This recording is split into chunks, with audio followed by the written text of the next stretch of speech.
തിരുനാമം മഹത്വപ്പെടുമാറാകട്ടെ.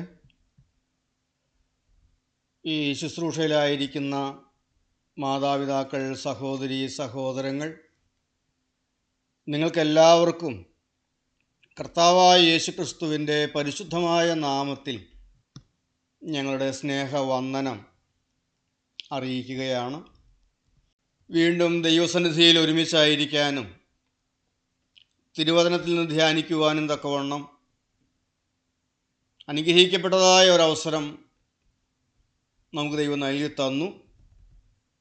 ദൈവത്തെ സ്തുതിച്ചുകൊണ്ട്, ദൈവത്തെ മഹത്വപ്പെടുത്തിക്കൊണ്ട് ദൈവസന്നിധിയിൽ നമുക്ക് ഓരോരുത്തർക്കും പ്രാർത്ഥനയോടുകൂടെ ചേർന്നിരിക്കാം.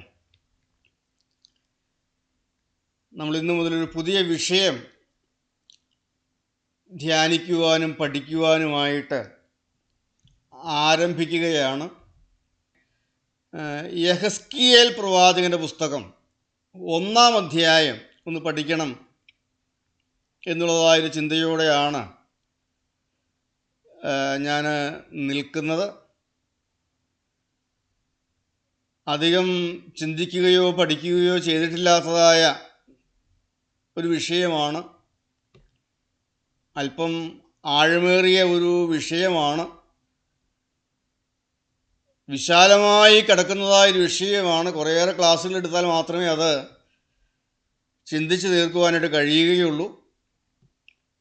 എന്നാൽ ഏറ്റവും ലളിതമായി നമുക്ക് മനസ്സിലാകത്തക്കവണ്ണവും നമ്മുടെ ആത്മീക ജീവിതത്തിൽ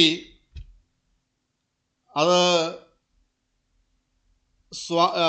പ്രയോജനപ്പെടാൻ തക്കവണ്ണം, നമ്മുടെ ജീവിതത്തെ ക്രമീകരിക്കാൻ തക്കവണ്ണം ഒറ്റ കാര്യമുള്ളൂ: നാം ദൈവത്തിൻ്റെ വഴിയിൽ മുന്നോട്ട് പോകണം.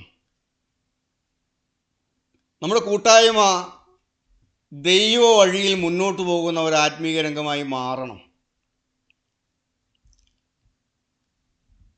വാസ്തവത്തിൽ പൂർണ്ണമാക്കപ്പെടുന്ന ദൈവസഭയുടെ ഒരു ദർശനമാണ് യെഹെസ്കേൽ പ്രവാചകൻ്റെ പുസ്തകം 1-ാം അധ്യായത്തിൽ നാം കാണുന്നത്. ഒരു വിശ്വാസി എങ്ങനെ പൂർണ്ണപ്പെട്ടവനായി മുന്നോട്ട് പോകാം? കർത്താവായ യേശുക്രിസ്തുവിൻ്റെ മണവാട്ടി സഭ പൂർണ്ണപ്പെട്ട സഭയാണ്, അപൂർണമല്ല.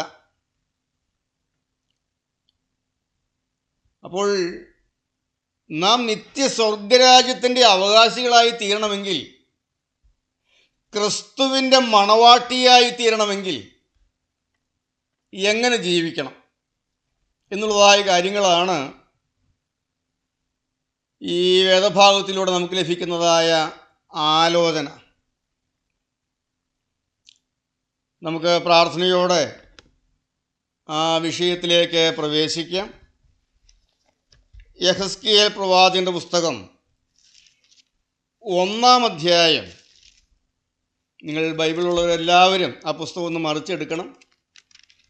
പഴയ നിയമത്തിൽ നമ്മൾ ഉപയോഗിക്കുന്ന ബൈബിൾ സൊസൈറ്റിയുടെ ബൈബിളിൽ 787-ാമത്തെ പേജ് സാധാരണ ഉപയോഗിക്കുന്ന, ചില പേജ് വ്യത്യാസമുണ്ടാകും.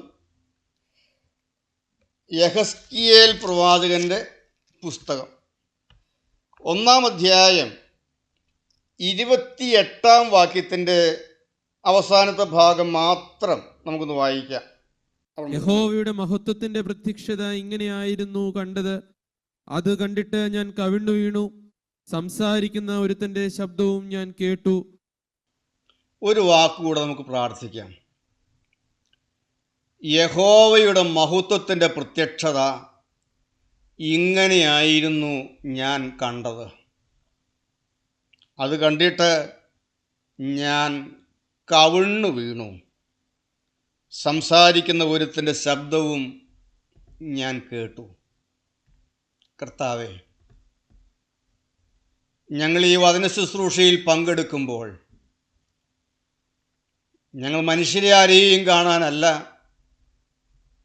ഒരു കൂട്ടായ്മയെ കാണുവാനല്ല, ഞങ്ങളുടെ നടുവിലേക്ക് ഇറങ്ങി വരുന്ന യഹോവയുടെ മഹത്വത്തെ കാണുവാൻ, ദൈവവചനത്തിൻ്റെ മഹത്വത്തെ കാണുവാൻ, ഞങ്ങളതിൻ്റെ മുമ്പിൽ കവിഴ്ന്നു വീഴുവാൻ. കർത്താവേ, അവിടുത്തെ മഹത്വത്തിൻ്റെ പ്രത്യക്ഷതയുടെ മുമ്പിൽ കവിഴ്ന്നു വീണവരോടൊക്കെ അവിടുന്ന് സംസാരിച്ചിട്ടുണ്ടല്ലോ. ഇന്ന് അവിടുന്ന് ഞങ്ങളോട് സംസാരിച്ച് ഞങ്ങളെ എഴുന്നേൽപ്പിക്കുമാറാകണമേ എന്ന് പ്രാർത്ഥിക്കുന്നു. നിസ്സാരനായ അടിയനെ അവിടുത്തെ കരങ്ങളിലേക്ക് സമർപ്പിക്കുന്നു. ഈ ശുശ്രൂഷയിലായിരിക്കുന്ന എല്ലാവരെയും പേരുപേരായി അവിടുത്തെ കരങ്ങളിലേക്ക് സമർപ്പിക്കുന്നു. ഹോളിൽ ഒരുമിച്ച് കൂടിയിരിക്കുന്നവരുണ്ട്. വിവിധ ദേശങ്ങളിലായി, രാജ്യങ്ങളിലായി, സൂമിൽ അവരുടെ ഭവനങ്ങളിലെല്ലാം ആയിരിക്കുന്നവരുണ്ട്. കർത്താവേ, ഞങ്ങൾക്കെല്ലാം അവിടുത്തെ മഹത്വം പ്രത്യക്ഷമാകുന്ന ഒരു ദിവസമാക്കി ഇന്ന് മാറ്റണമേ എന്ന് പ്രാർത്ഥിക്കുന്നു. നിസ്സാരനായ അടിയനെയും വിനയത്തോടെ അവിടുത്തെ കരങ്ങളിലേക്ക് ഏൽപ്പിക്കുന്നു. ഞങ്ങളെല്ലാം അവിടുത്തെ തിരുസന്നിധിയിൽ കവിണ്ണു വീണ് അവിടുത്തെ ശബ്ദം കേൾക്കുന്ന അനുഭവം ഞങ്ങൾക്കുണ്ടാകണമേ. എല്ലാ മഹത്വത്തോടും എടുക്കണമേ. സകലവും ഞങ്ങൾക്ക് വേണ്ടി ജീവൻ വെച്ച യേശുവിൻ്റെ നാമത്തിൽ പ്രാർത്ഥിക്കുന്നു. കൃപയോടെ കേൾക്കണം പിതാവേ. ആമേൻ. ദൈവ തിരുനാമം മഹത്വപ്പെടുമാറാകട്ടെ. യെഹെസ്കേൽ പ്രവാചകന്റെ പുസ്തകം 1-ാം അധ്യായത്തിൽ നാം 4 ജീവികളുടെ ഒരു ദർശനമാണ് കാണുന്നത്. 4 ജീവികളുടെ ഒരു ദർശനം, 4 മുഖങ്ങൾ നാം കാണുന്നുണ്ട്. ഈ 1-ാം അധ്യായത്തിൽ കാണുന്ന 4 മുഖങ്ങൾ അല്ലെങ്കിൽ 4 ജീവികൾ പൂർണ്ണമാക്കപ്പെടുന്ന അഥവാ കർത്താവിൻ്റെ മടങ്ങിവരവെങ്കിൽ എടുക്കപ്പെടുന്ന ഒരുക്കപ്പെട്ട സഭയാണ്. ഈ എടുക്കപ്പെടുന്ന സഭ എന്നുള്ളത് അല്പം ആഴമേറിയ ഒരു വിഷയമാണ്. വാസ്തവത്തിൽ ബൈബിൾ ക്ലാസ്സുകളിലൂടെയും വചന കേൾവിയിലൂടെയും നമ്മുടെ കൂട്ടായ്മകളിലൂടെ ശുശ്രൂഷകൾ, സുവിശേഷ പ്രവർത്തനങ്ങൾ എല്ലാറ്റിലൂടെയും ഒറ്റ ലക്ഷ്യമേ ഉള്ളൂ: സഭ ഒരുക്കപ്പെടുക. സഭ ഒരുക്കപ്പെടുക എന്നുള്ളതാണ്. കർത്താവായ യേശുക്രിസ്തുവിൻ്റെ മടങ്ങിവരവെങ്കിൽ ചേർക്കപ്പെടാൻ തക്കവണ്ണം ഒരുക്കപ്പെടുക. പുതിയ നിയമസഭയെക്കുറിച്ച് നാം പഠിക്കുമ്പോൾ പുതിയ നിയമസഭയെക്കുറിച്ച് പരോക്ഷമായും നിഴലായും പഴയ നിയമത്തിൽ ഉടനീളം നമുക്ക് കാണുവാൻ സാധിക്കും. ഉൽപ്പത്തി പുസ്തകം മുതലുള്ള പഴയ നിയമ പുസ്തകങ്ങളിൽ ഉടനീളം പുതിയ നിയമസഭയെക്കുറിച്ചുള്ള നിഴൽ, പരോക്ഷമായും നിഴലായും പറഞ്ഞിരിക്കുന്ന അനേക കാര്യങ്ങൾ നമുക്ക് കാണുവാനായിട്ട് സാധിക്കും. നാം തിരുവചനം ആഴമായി പഠിക്കുമ്പോൾ ഉൽപ്പത്തി പുസ്തകം മുതലുള്ളതായ പുസ്തകങ്ങളിലെല്ലാം പുതിയ നിയമസഭ ഒരു നിഴലായി മറഞ്ഞു കിടക്കുന്നത്, ഒരു മർമ്മമായി മറഞ്ഞു കിടക്കുന്നത് നമുക്ക് കാണുവാനായിട്ട് സാധിക്കും. ഉൽപ്പത്തി പുസ്തകത്തിൽ ആദാമിൻ്റെ വാരിയെല്ല് കൊണ്ട് നിർമ്മിച്ച ഹൗവ പുതിയ നിയമസഭയുടെ നിഴലാണ്. ആദാമിൻ്റെ ചങ്കിലെ മുറിവിൽ നിന്ന് രൂപപ്പെട്ടവളായ ഹൗവ ഒടുക്കത്തെ ആദാമായ ക്രിസ്തുവിൻ്റെ ചങ്കിലെ മുറിവിൽ നിന്ന് രൂപപ്പെട്ട മണവാട്ടി സഭയുടെ ഒരു നിഴലാണ്. ദൈവം ആദം ഹവ്വമാരെ ആക്കിയ ഏദൻ തോട്ടം പുതിയ നിയമസഭയുടെ നിഴലാണ്. അബ്രഹാമിൻ്റെ ഭാര്യയായ സാറായി സഭയ്ക്ക് നിഴലാണ്. ഇസ്ഹാക്കിൻ്റെ ഭാര്യയായ റിബേക്ക സഭയുടെ നിഴലാണ്. നോഹയും കുടുംബവും കയറിയതായ പെട്ടകം അത് പുതിയ നിയമസഭയുടെ നിഴലാണ്. പഴയ നിയമത്തിലെ സമാഗമന കൂടാരം അത് പുതിയ നിയമസഭയുടെ നിഴലാണ്. അങ്ങനെ പഴയ നിയമത്തിലുടനീളം ഒരു മർമ്മമായി പുതിയ നിയമസഭ മറഞ്ഞു കിടക്കുന്നത് നമുക്ക് കാണുവാനായിട്ട് സാധിക്കും.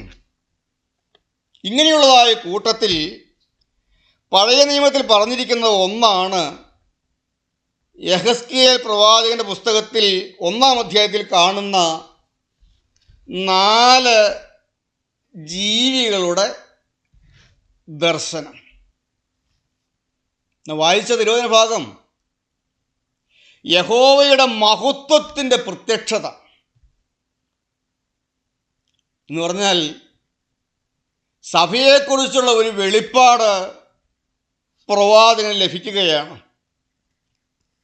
1-ാം അധ്യായം മുഴുവൻ വായിക്കുകയും പഠിക്കുകയും ചെയ്യുമ്പോൾ അവിടെ നിന്ന് കാണാൻ സാധിക്കും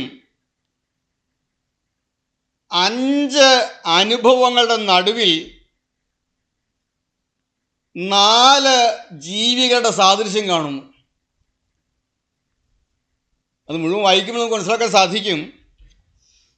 കൊടുങ്കാറ്റ്, മേഘം, പാളിക്കത്തുന്ന തീയ്, സ്വർണ്ണ നിറം, ഇങ്ങനെ 5 അനുഭവങ്ങളുടെ നടുവിൽ 4 ജീവികളുടെ സാദൃശ്യം. ഈ 4 ജീവികൾക്കും 4 മുഖവും 4 ചിറകുമുണ്ട്. 4 മുഖവും 4 ചിറകുകളുമുള്ള 4 ജീവികൾ. ഈ 4 ജീവികൾ പുതിയ നിയമത്തിൽ പൂർണ്ണമാക്കപ്പെടുന്ന വിശുദ്ധന്മാരാണ്. കൃപായുഗത്തിൽ പൂർണ്ണമാക്കപ്പെടുന്ന വിശുദ്ധന്മാരുടെ ദർശനമാണ് ഇവിടെ നാം കാണുന്നത്. എന്നാൽ നാം വെളിപ്പാട് പുസ്തകം 4-ാം അധ്യായത്തിലേക്ക് പോകുമ്പോൾ വെളിപ്പാട് പുസ്തകം 4-ാം അധ്യായത്തിൽ 4 ജീവികളുണ്ട്. ഇവിടെ കാണുന്നതായ 4 മുഖങ്ങളുണ്ട്. മനുഷ്യമുഖം, സിംഹമുഖം, കാളമുഖം, കഴുകുമുഖം. ഈ 4 മുഖങ്ങളും വെളിപ്പാട് പുസ്തകം 4-ാം അധ്യായത്തിൽ കാണുന്ന 4 ജീവികളിലും നാം കാണുന്നുണ്ട്. എന്നാൽ യെഹെസ്കേൽ പ്രവാചകന്റെ പുസ്തകം 1-ാം അധ്യായത്തിൽ കാണുന്ന 4 ജീവികളല്ല വെളിപ്പാട് പുസ്തകം 4-ാം അധ്യായത്തിൽ കാണുന്നതായ 4 ജീവികൾ. വ്യത്യാസമുണ്ട്. മുഖങ്ങൾ മനുഷ്യമുഖം, കാളമുഖം, കഴുകുമുഖം, സിംഹമുഖം. പക്ഷെ വ്യത്യാസമുണ്ട്. ആ 2 ഭാഗങ്ങൾ നാം നോക്കുമ്പോൾ വ്യത്യാസമുണ്ട്. ഞാനത് ഓടിച്ചൊന്ന് മനസ്സിലാകാൻ വേണ്ടി പറയുന്നതാണ്. പിന്നീട് നമ്മൾ പഠനത്തിലേക്ക് വരുമ്പോൾ മനസ്സിലായിക്കൊള്ളും.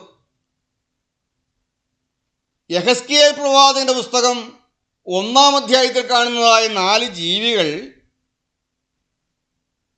കൃപായുഗത്തിൽ പൂർണ്ണമാക്കപ്പെടുന്ന വിശുദ്ധന്മാരാണ്. എന്നാൽ വെളിപ്പാട് പുസ്തകം 4-ാം അധ്യായത്തിൽ കാണുന്നതായ 4 ജീവികൾ പഴയ നിയമകാല വിശുദ്ധന്മാരെ കാണിക്കുന്നത്. പഴയ നിയമകാല വിശുദ്ധന്മാർ. വേണമെങ്കിൽ നമുക്ക് ആ വേദഭാഗം ഒന്ന് വായിക്കാം. യെഹെസ്കേൽ പ്രവാചകന്റെ പുസ്തകം 1-ാം അധ്യായം 5, 6, 7 വാക്യങ്ങൾ. അതിന്റെ നടുവിൽ 4 ജീവികളുടെ സാദൃശ്യം കണ്ടു. അവയുടെ രൂപമോ അവയ്ക്ക് മനുഷ്യ സാദൃശ്യമുണ്ടായിരുന്നു. ഓരോന്നിന് 4 മുഖവും 4 ചിറകുമുണ്ടായിരുന്നു. അവയുടെ കാൽ ചൊവ്വുള്ളതും കാലടി കാളക്കിടാവിന്റെ കുളമ്പ് പോലെയുമായിരുന്നു. മിനുക്കിയ താമ്രം പോലെ അവ മിന്നിക്കൊണ്ടിരുന്നു. അവയ്ക്ക് 4 ഭാഗത്തും ചിറകിന്റെ കീഴായി മനുഷ്യക്കൈ ഉണ്ടായിരുന്നു. 4നും മുഖങ്ങളും ചിറകുകളും ഇങ്ങനെയായിരുന്നു. അവയുടെ ചിറകുകൾ ഒന്നോടൊന്ന് തൊട്ടിരുന്നു. പോകുമ്പോൾ അവ തിരിയാതെ ഓരോന്നും നേരെ മുമ്പോട്ട് പോകും. അവയുടെ മുഖരൂപമോ അവയ്ക്ക് മനുഷ്യമുഖമുണ്ടായിരുന്നു. 4നും വലത്തുഭാഗത്ത് സിംഹമുഖവും ഇടത്തുഭാഗത്ത് കാളമുഖവും ഉണ്ടായിരുന്നു. 4നും കഴുകുമുഖവും ഉണ്ടായിരുന്നു. ഇങ്ങനെയായിരുന്നു അവയുടെ മുഖങ്ങൾ. യെഹെസ്കേൽ പ്രവാചകന്റെ പുസ്തകം 1-ാം അധ്യായത്തിൽ കാണുന്നതായ 4 ജീവികൾ. ഈ 4 ജീവികൾക്കും 4 മുഖങ്ങളുണ്ടായിരുന്നു. ഓരോന്നിനും 4 മുഖമുണ്ടായിരുന്നു. എന്നാൽ വെളിപ്പാട് പുസ്തകത്തിലേക്ക് വരുമ്പോൾ വെളിപ്പാട് പുസ്തകം 4-ാം അധ്യായം 7-ഉം 8-ഉം വാക്യങ്ങൾ നമുക്കൊന്ന് വായിക്കാം. പത്മോസ് ദ്വീപിൽ വെച്ച് യോഹന്നാൻ ശ്ലീഹായ്ക്കുണ്ടാകുന്നതായ വെളിപ്പാടാണ്. 4-ാം അധ്യായത്തിലേക്ക് വരുമ്പോൾ ഇവിടെ കയറി വരിക, മേലാൽ സംഭവിക്കാനുള്ള കാര്യങ്ങൾ ഞാൻ നിനക്ക് കാണിച്ചു തരാം എന്ന് പറഞ്ഞ് യോഹന്നാനെ വിളിച്ചു കയറ്റുന്നു. വരാൻ പോകുന്നതായ കാര്യങ്ങൾ കാണിച്ചു കൊടുക്കുന്നതായ ആ സംഭവം അവിടെ വായിക്കാം, നമുക്ക് വായിച്ച് കേൾക്കാം.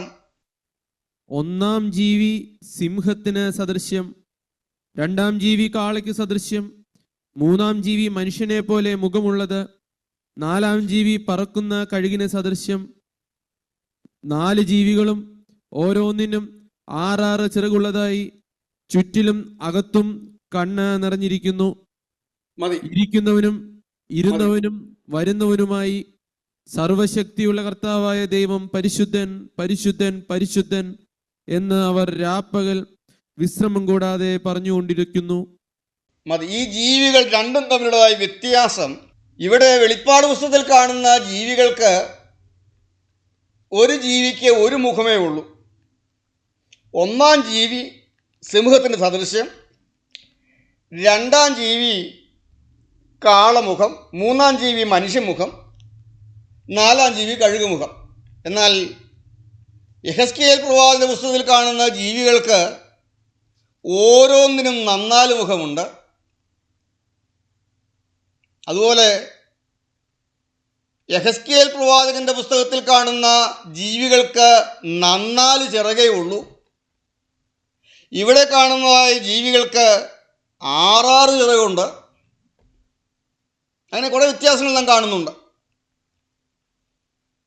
ഇവിടെ നാം കാണുന്നത്, വെളിപ്പാട് പുസ്തകത്തിൽ കാണുന്നത് പഴയ നിയമ വിശുദ്ധന്മാരെയാണ് കാണിക്കുന്നത്. ഓരോ മുഖം, 1-ാം ജീവിക്ക് കാളമുഖം. എന്നാൽ ഈ മുഖം എന്ന് പറയുന്നത് സ്വഭാവത്തെ കാണിക്കുന്നു. ഇല്ലേ, ഹൃദയത്തിൻ്റെ കണ്ണാടിയാണ് മുഖം എന്ന് നമ്മൾ പറയാറുണ്ട്. മുഖം ഹൃദയത്തിൻ്റെ കണ്ണാടിയാണ്. അപ്പോൾ സ്വഭാവത്തെയാണ് മുഖം കാണിക്കുന്നത്. പുതിയ നിയമ വിശുദ്ധന്മാർ ക്രിസ്തുവിൻ്റെ സ്വഭാവത്തിൻ്റെ സമ്പൂർണത പ്രാപിക്കുന്നവരാണ്. എന്നാൽ പഴയ നിയമ വിശുദ്ധന്മാരാരും പൂർണ്ണന്മാരല്ല. ഒരാൾക്ക് ഒരു ഗുണമുണ്ടെങ്കിൽ വേറൊരാൾക്ക് മറ്റൊരു ഗുണം, അങ്ങനെയാണ്. എല്ലാ മുഖങ്ങളുമുള്ള, എല്ലാ സ്വഭാവത്തിൻ്റെയും പൂർണ്ണതയുള്ളവരല്ല പഴയ വിശുദ്ധന്മാർ.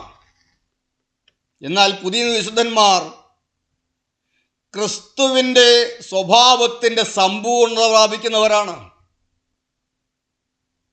ഞാനും നിങ്ങളും പൂർണ്ണമാക്കപ്പെട്ടു നിൽക്കണം. ഏതെങ്കിലും ചില കാര്യങ്ങളിൽ മാത്രം വ്യത്യാസം നിന്നാൽ പോരാ. ഏതെങ്കിലും ചില കാര്യങ്ങൾ മാത്രം മാറ്റം വന്നാൽ പോരാ. ജീവിതത്തിൻ്റെ എല്ലാ രംഗങ്ങളും മാറി നിൽക്കണം. എല്ലാ കാര്യങ്ങളിലും വ്യത്യാസമുള്ളവരായി നിൽക്കണം. അതാണ് പുതിയ നിയമസഭയുടെ പ്രത്യേകത. ക്രിസ്തുവിൻ്റെ സ്വഭാവത്തിൻ്റെ സമ്പൂർണ്ണത പ്രാപിച്ച് നാം ഓരോരുത്തരും നിൽക്കണം. വെളിപ്പാട് പുസ്തകം 4-ാം അധ്യായം ഈ ജീവികളുടെ ദർശനവും സ്വർഗീയ ആരാധനയും നാം കാണുന്നു. 5-ാം അധ്യായത്തിലേക്ക് വരുമ്പോൾ അകത്തും പുറത്തും മുദ്രയിട്ട ഒരു അകത്തും പുറത്തും എഴുത്തുള്ള മുദ്രയിട്ടപ്പെട്ട ഒരു പുസ്തകം കാണുന്നു. 6-ാം അധ്യായത്തിലേക്ക് വരുമ്പോൾ ആ മുദ്രകൾ ഓരോന്ന് പൊട്ടിക്കുന്നു. കുഞ്ഞാട് യൂദാഗോത്രത്തിന്റെ സിംഹവും ദാവീദിന്റെ വേരുമായവൻ പുസ്തകം തുറപ്പാനും അതിനെ മുദ്ര പൊട്ടിക്കുവാനും യോഗ്യൻ എന്നുള്ള ശബ്ദം കേൾക്കുന്നു. കുഞ്ഞാട് മുദ്രകൾ ഓരോന്ന് പൊട്ടിക്കുമ്പോൾ യോഹന്നാനേ കയറി വരിക എന്ന് പറഞ്ഞ് വിളിക്കുന്നത് ഈ 4 ജീവികളിൽ ഓരോന്നാണ്. കുഞ്ഞാട് 1-ാം മുദ്ര പൊട്ടിച്ചപ്പോൾ 1-ാമത്തെ ജീവി വിളിക്കുകയാണ്. കുഞ്ഞാട് 2-ാം മുദ്ര പൊട്ടിക്കുമ്പോൾ 2-ാമത്തെ ജീവി വിളിക്കുന്നു. 3-ാം മുദ്ര പൊട്ടിക്കുമ്പോൾ 3-ാമത്തെ ജീവി വിളിക്കുന്നു. ഇതൊക്കെ നമുക്ക് വലിയൊരു പഠന വിഷയമാണ്. ഞാനതിലേക്കൊന്നും പോകുന്നില്ല. വേദപുസ്തക പ്രവചനങ്ങൾ നാം പഠിച്ചു വരുമ്പോൾ ഈ മുദ്രകൾ പലതും പൊട്ടിച്ചു കഴിഞ്ഞു. പലതും അന്ന് യോഹന്നാനെ ഈ ഓരോ ജീവികൾ വിളിച്ചു കയറ്റി കാണിച്ചു കൊടുത്തതെല്ലാം നമ്മുടെ കൺമുന്നിൽ നിന്ന് കണ്ടുകൊണ്ടിരിക്കുകയാണ്. 1-ാം മുദ്ര പൊട്ടിച്ചപ്പോൾ നടന്നതായ കാര്യങ്ങൾ, 2-ാം മുദ്ര പൊട്ടിച്ചപ്പോൾ നടന്നതായ കാര്യങ്ങൾ, 3-ാം മുദ്ര പൊട്ടിച്ചപ്പോൾ നടന്നതായ കാര്യങ്ങൾ, ഇതെല്ലാം സംഭവിച്ചു കഴിഞ്ഞ് ലോകം കണ്ടു കഴിഞ്ഞു. 1-ാം മുദ്ര പൊട്ടിച്ചപ്പോൾ ഒരു വെള്ളക്കുതിര പ്രത്യക്ഷമായി. ഞാനിതിലേക്കൊന്നും പഠനത്തിലേക്കൊന്നും പോകുന്നില്ല. കർത്താവായ യേശു ക്രിസ്തുവിൻ്റെ 1-ാമത്തെ വരവ്, താൻ മനുഷ്യനായി ഭൂമിയിലേക്ക് വന്ന് മനുഷ്യാവതാരം, ക്രിസ്തുവിൻ്റെ 1-ാം വരവിന് മുമ്പ് ഈ ലോകം ഒരുക്കപ്പെടേണ്ടതായ കാര്യങ്ങളുണ്ടായിരുന്നു. പല കാര്യങ്ങളാൽ ഈ ലോകം ഒരുക്കപ്പെടേണ്ടതുണ്ടായിരുന്നു. അതെല്ലാം ദൈവം ചെയ്തു. നാം കഴിഞ്ഞ ക്ലാസ്സുകളിൽ വളരെ ദീർഘമായി നാം പഠിച്ചതാണ്. ഈ ലോകത്തെ ക്രിസ്തുവിൻ്റെ 1-ാം വരവിന് വേണ്ടി ഒരുക്കുവാൻ ദൈവം ചില കാര്യങ്ങളെല്ലാം ചെയ്തു, ഒരുക്കി. കാലസമ്പൂർണത വന്നപ്പോൾ ദൈവം തൻ്റെ പുത്രനെ സ്ത്രീയിൽ നിന്ന് ജനിച്ചവനായി ഈ ലോകത്തിലേക്ക് അയച്ചു. ഇന്നും കാലസമ്പൂർണതയ്ക്ക് വേണ്ടി ദൈവം ലോകത്തെ ഒരുക്കുവാൻ ഓരോന്നും ചെയ്തുകൊണ്ടിരിക്കുന്നത് നമുക്ക് നമ്മുടെ കണ്ണിന് മുമ്പിൽ കാണുവാൻ കഴിയും. ഞാൻ ഈ കാര്യം തൊട്ടത് നാം ഒന്ന് ഒരുങ്ങാൻ വേണ്ടിയാണ്. നാം ഏതെങ്കിലുമൊക്കെ കാര്യങ്ങളിൽ വ്യത്യാസം വന്നാൽ മണവാട്ടി സഭയുടെ അംഗമായി തീരുകയില്ല. പഴയ ഭക്തന്മാർ, ഒരാൾക്ക് മനുഷ്യമുഖമുണ്ട് എങ്കിൽ വേറൊരാൾക്ക് കഴുകുമുഖമുണ്ട്, വേറൊരാൾക്ക് സിംഹമുഖമുണ്ട്. ഓരോരുത്തർക്കും ഓരോ മുഖങ്ങൾ. എല്ലാ മുഖങ്ങളും ഒരാൾക്കില്ല. അവർ സ്വഭാവത്തിൽ പൂർണ്ണപ്പെട്ടവരായിരുന്നില്ല. എന്നാൽ ക്രിസ്തുവിൻ്റെ മടങ്ങിവരവെങ്കിൽ ഒരുക്കപ്പെടുന്നതായ സഭ, കൃപായുഗത്തിലെ വിശുദ്ധന്മാർ സകലത്തിലും ക്രിസ്തുവിൻ്റെ എല്ലാ സ്വഭാവങ്ങളിലും പൂർണ്ണപ്പെട്ടവരായി തീരണം.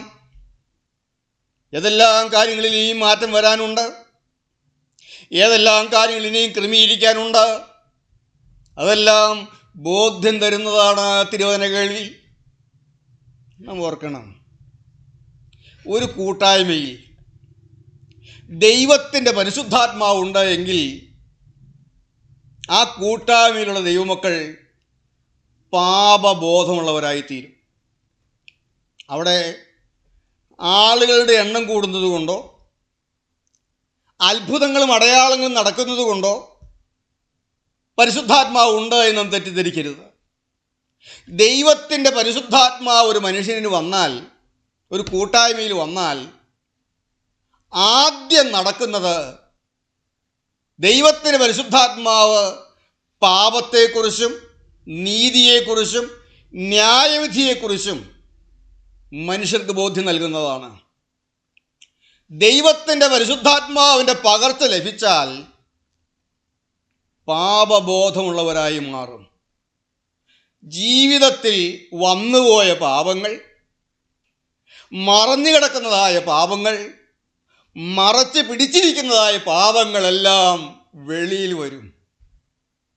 ലജ്ജ കൂടാതെ ഏറ്റുപറഞ്ഞ്, ക്ഷമ പറയേണ്ടവർ ക്ഷമ പറഞ്ഞ്, നിരപ്പാവേണ്ടവരോട് നിരപ്പ് പറഞ്ഞ് നിരപ്പായി, തിരുത്തേണ്ടതെല്ലാം തിരുത്തി ദൈവസന്നിധിയിൽ നീതീകരിക്കപ്പെടും. പരിശുദ്ധാത്മാവ് വന്നാൽ നമ്മുടെ കൂട്ടായ്മയിലും.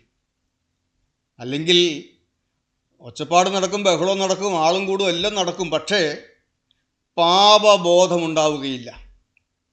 കർത്താവേ, ഞങ്ങൾക്ക് ഇവിടെ ഒരു പ്രസ്ഥാനമായി മുന്നോട്ട് പോകാനല്ല,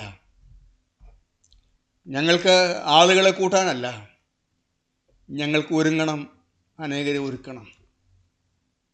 ക്രിസ്തുവിൻ്റെ മടങ്ങി വരവിന് വേണ്ടി ഒരുങ്ങണം. എല്ലാ സ്വഭാവങ്ങളിലും പൂർണ്ണപ്പെട്ടവരായി മാറണം. ദൈവത്തിന് സ്തോത്രം. മുഖം സ്വഭാവത്തിൻ്റെ പൂർണ്ണതയെയാണ് കാണിക്കുന്നത്.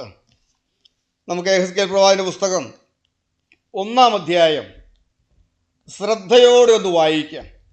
അതിൻ്റെ 1-ാം വാക്യം മുതൽ ശ്രദ്ധയോടെ വായിക്കാം. ഇവരുടെ വായിക്കുമ്പോൾ നിങ്ങൾ എല്ലാവരും നിങ്ങളുടെ ബൈബിളിൽ നോക്കിയിരിക്കുക. നിങ്ങളുടെ ബൈബിളിൽ ആ ഭാഗം എടുത്ത്, യെഹെസ്കേൽ പ്രവാചകന്റെ പുസ്തകം 1-ാം അധ്യായം എടുത്ത് ബൈബിളിൽ നോക്കിക്കൊണ്ടിരിക്കുക. ശ്രദ്ധയോടെ നമുക്കൊന്ന് വായിച്ച് കേൾക്കാം. യെഹെസ്കേൽ പ്രവാചകന്റെ പുസ്തകം 1-ാം അധ്യായം. 30-ാം ആണ്ട് 4-ാം മാസം 5-ാം തീയതി ഞാൻ കെബാർ നദീതീരത്ത് പ്രവാസികളുടെ ഇടയിൽ ഇരിക്കുമ്പോൾ സ്വർഗം തുറന്നു. ഞാൻ ദിവ്യ ദർശനങ്ങളെ കണ്ടു. യഹോയാക്കീൻ രാജാവിന്റെ പ്രവാസത്തിന്റെ 5-ാം ആണ്ടിൽ മേൽപ്പറഞ്ഞ മാസം 5-ാം തീയതി തന്നെ കൽദേ ദേശത്ത് കെബാർ നദീതീരത്ത് വെച്ച് ബൂസിയുടെ മകൻ യെഹെസ്കേൽ പുരോഹിതന് യഹോവയുടെ അരുളപ്പാടുണ്ടായി. അവിടെ യഹോവയുടെ കൈയും അവന്റെ മേൽ വന്നു. ഞാൻ നോക്കിയപ്പോൾ വടക്കു നിന്ന് ഒരു കൊടുങ്കാറ്റും വലിയൊരു മേഘവും പാളിക്കത്തുന്ന തീയും വരുന്നത് കണ്ടു. അതിൻ്റെ ചുറ്റും ഒരു പ്രകാശവും, അതിൻ്റെ നടുവിൽ നിന്ന്, തീയുടെ നടുവിൽ നിന്ന് തന്നെ ശുക്ലസ്വർണം പോലെ ഒരു കാഴ്ചയും ഉണ്ടായിരുന്നു. അതിൻ്റെ നടുവിൽ 4 ജീവികളുടെ സാദൃശ്യം കണ്ടു. അവയുടെ രൂപമോ അവയ്ക്ക് മനുഷ്യ സാദൃശ്യം ഉണ്ടായിരുന്നു.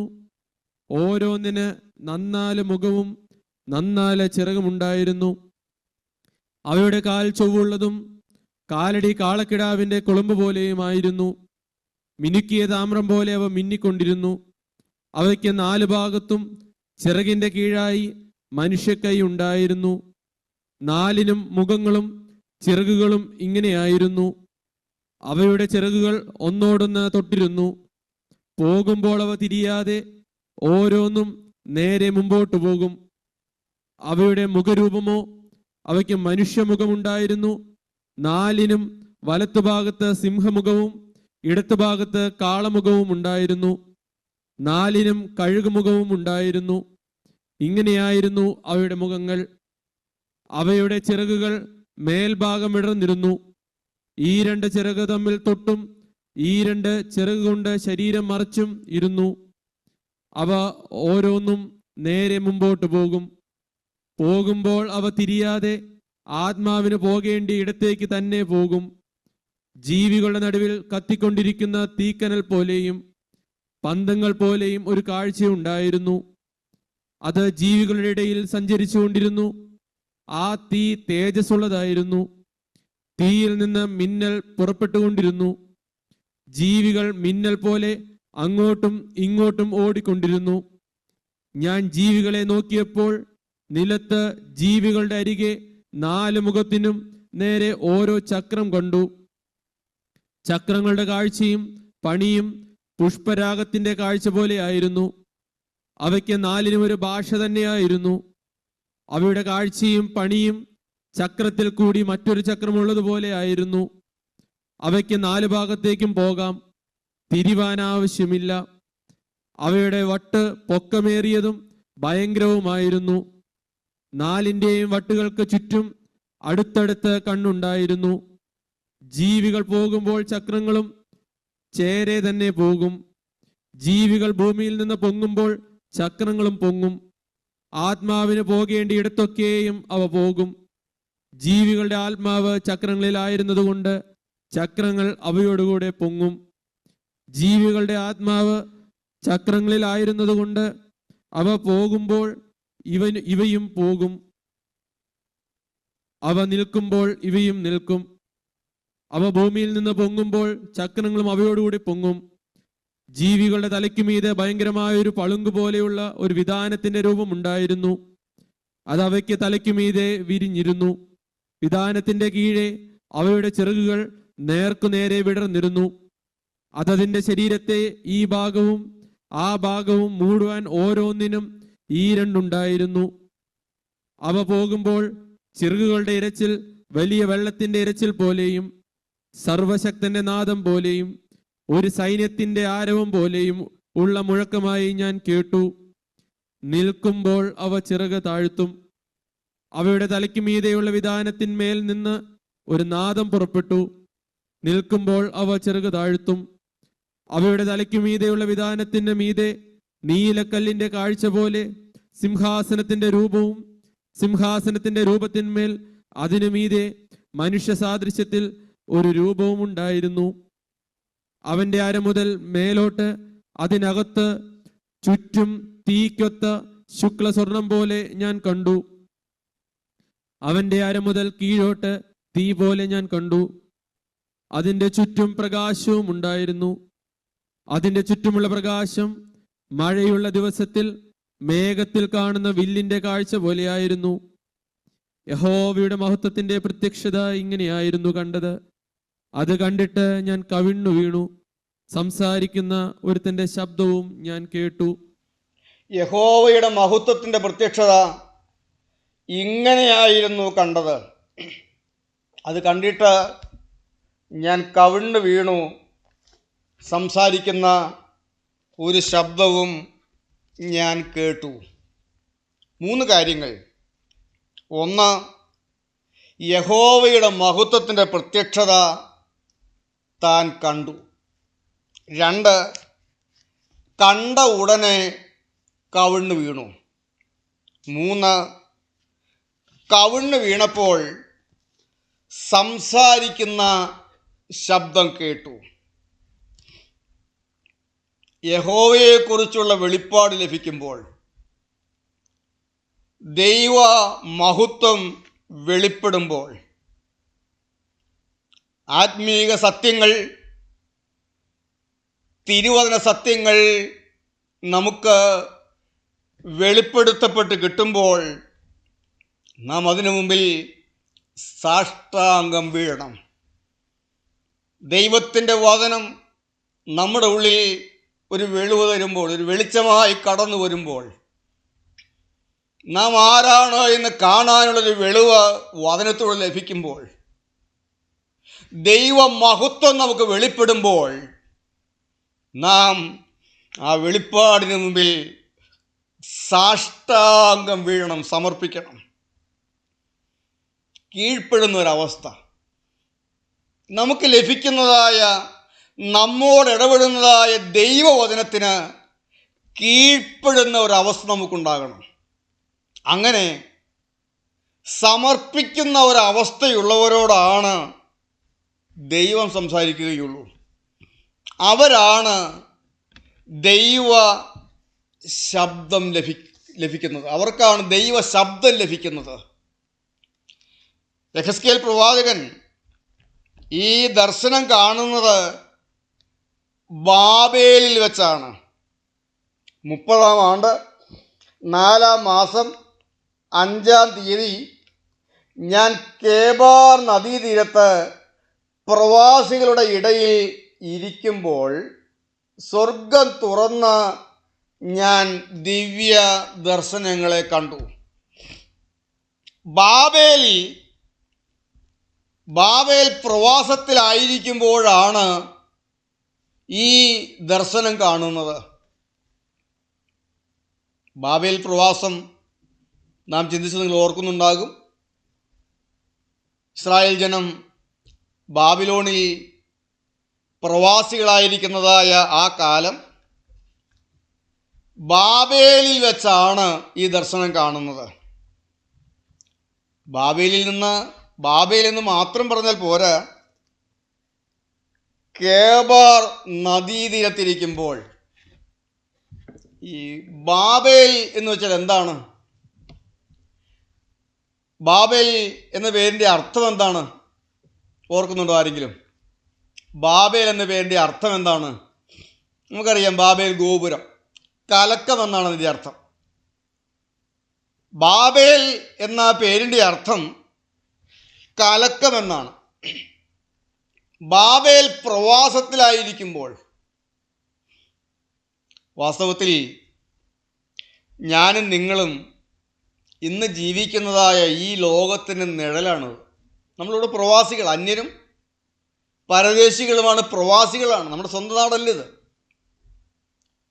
അപ്പോൾ ഈ ബാബേൽ എന്ന് പറയുന്നത് ഇന്ന് നാം ജീവിക്കുന്നതായ ഈ ലോകത്തിൻ്റെ നിഴലാണ്. ഇന്നത്തെ ഈ ലോകം എങ്ങും കലക്കങ്ങൾ കൊണ്ട് നിറഞ്ഞിരിക്കുന്നു, പ്രശ്നങ്ങൾ കൊണ്ട് നിറഞ്ഞിരിക്കുന്നു. എന്ന് പറഞ്ഞാൽ ബാബേലിന് സമാനമായ ഈ ലോകത്ത് ഒരന്യദേശമായ ബാബേലിൽ പ്രവാസികളായി നാം ഇരിക്കുന്നു. നാം ഇവിടെ പ്രവാസികളും പരദേശികളുമാണ്. കലക്കങ്ങളുടെ നടുവിൽ നാം ഇന്നായിരിക്കുന്നു. ഇന്ന് അനേക കുടുംബങ്ങൾ കലങ്ങിക്കഴിയുന്നു.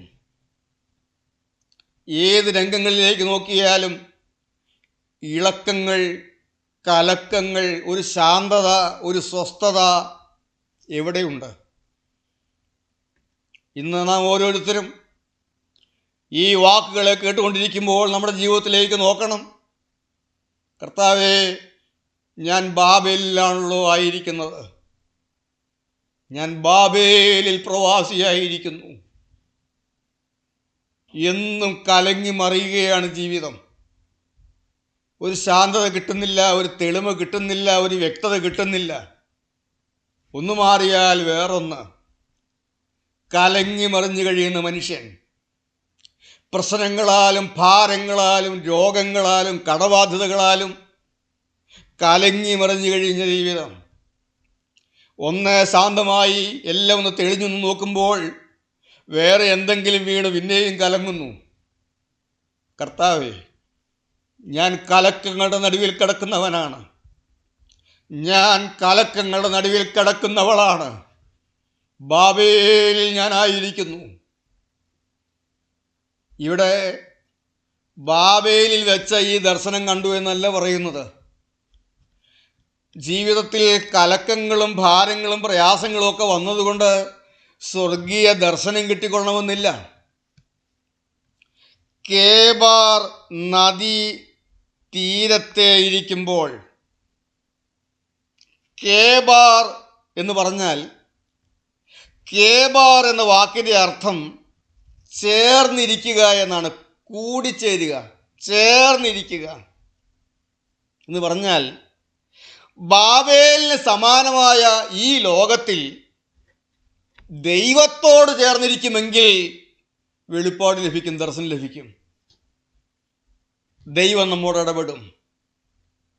കേബാറിന് സമീപവും ബാബേലിന് സമാനമായ ഈ ലോകത്ത് നാം കേബാറിലിരിക്കണം. കേബാർ നദി തീരത്ത് ദൈവത്തോട് ചേർന്നിരിക്കണം. ദൈവത്തിന് സ്തോത്രം. ദൈവത്തിൽ നിന്ന് അകന്നു പോകുന്നവർക്ക് ഇത് ലഭിക്കുകയില്ല. യേശുവിനോട് മാത്രം ചേർന്നിരിക്കുന്ന ഒരു കൂട്ടം നമ്മെ അതിനു വേണ്ടിയാണ് വിളിച്ചത്. ഈ കലക്കങ്ങൾ നിറഞ്ഞ ലോകത്ത് യേശുവിനോട് ചേർന്നിരിക്കുന്നതിന് വേണ്ടി ദൈവം നമ്മെ വിളിച്ചു. അപ്പോസ്തലന്മാരെ വിളിച്ചത്, ശിഷ്യന്മാരെ വിളിച്ചത് അതിനു വേണ്ടിയായിരുന്നു. മർക്കോസ് 3:14 നമുക്കൊന്ന് വായിക്കാം. മർക്കോസ് 3:14. അവൻ തന്നോട് കൂടെ ഇരിപ്പാനും പ്രസംഗിക്കേണ്ടതിന് അയപ്പാനും ഭൂതങ്ങളെ പുറത്താക്കേണ്ടതിന് അധികാരമുണ്ടാകുവാനും 12 നിയമിച്ചു. അവൻ തന്നോട് കൂടെ ഇരിപ്പാനും പ്രസംഗിക്കേണ്ടതിന് അയപ്പാനും ഭൂതങ്ങളെ പുറത്താക്കേണ്ടതിന് അധികാരമുണ്ടാകുവാനും 12 നിയമിച്ചു. അപ്പോസ്തലന്റെ യോഗ്യത ഏതാണത്? അപ്പോസ്തലന്മാരുടെ യോഗ്യത അവനോട് കൂടെ ഇരിക്കുക, യേശുവിനോട് കൂടെ ഇരിക്കുക, കേബാർ നദീതീരത്തിരിക്കുക. കേബാർ ചേർന്നിരിക്കുക എന്നാണ് അർത്ഥം.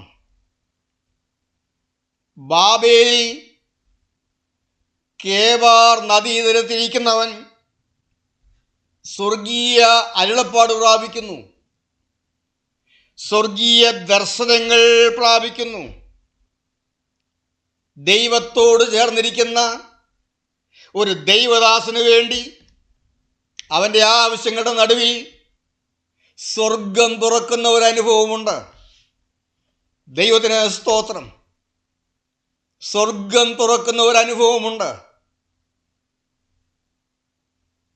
ഈ ലോകം കലക്കങ്ങൾ നിറഞ്ഞതാണ്. ജീവിതം കലങ്ങി മറിയുന്നതാണ്. ബാബേലിന് സമാനമായ ഈ ലോകത്ത് കേബാർ നദിയുടെ തീരത്തിരിക്കുന്ന ഒരു അനുഭവമുള്ള ദൈവത്തിന് വേണ്ടി അവൻ്റെ ആവശ്യങ്ങളുടെ നടുവിൽ, അവൻ്റെ ഭാരങ്ങളുടെ നടുവിൽ, അവൻ്റെ വേദനയുടെ നടുവിൽ അവന് വേണ്ടി സ്വർഗം തുറന്നിറങ്ങി വരുന്നവനായ ഒരു ദൈവമുണ്ട്.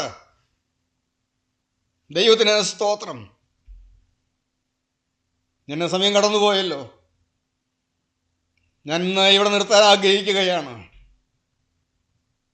നമ്മളാരെല്ലാം ആഗ്രഹിക്കുന്നുണ്ട്. നാം ഇന്ന് ഒരുമിച്ച് കൂടി വന്നിരിക്കുന്നു. നമ്മുടെ ജീവിതത്തിൽ നാം എന്ത് തീരുമാനമെടുക്കും? ഞാൻ ഇന്ന് ബാബേലിലായിരിക്കുകയാണ്, ഒരു പ്രവാസിയായിരിക്കുകയാണ്. എൻ്റെ ജീവിതം കലങ്ങി മറിഞ്ഞ്, കർത്താവെ, കലക്കങ്ങളുടെ നടുവ് ഞങ്ങളായിരിക്കുന്നു.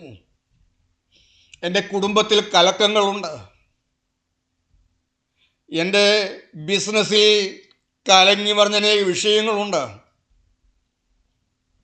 എൻ്റെ ജോലിയിൽ കലങ്ങി മറിഞ്ഞനേക കലുഷമായ പ്രശ്നങ്ങൾ ഞാൻ നേരിടുന്നുണ്ട്. കർത്താവേ, എൻ്റെ ജീവിതത്തിൽ പലതും വന്ന് വീണ് പ്രതീക്ഷിക്കാത്തത് വലുതുമാണ് വന്ന് വീഴുന്നത്. കലങ്ങിപ്പോകുന്നു. നനച്ചിരിക്കാത്തതായ സമയത്ത് രോഗം വരുന്നു.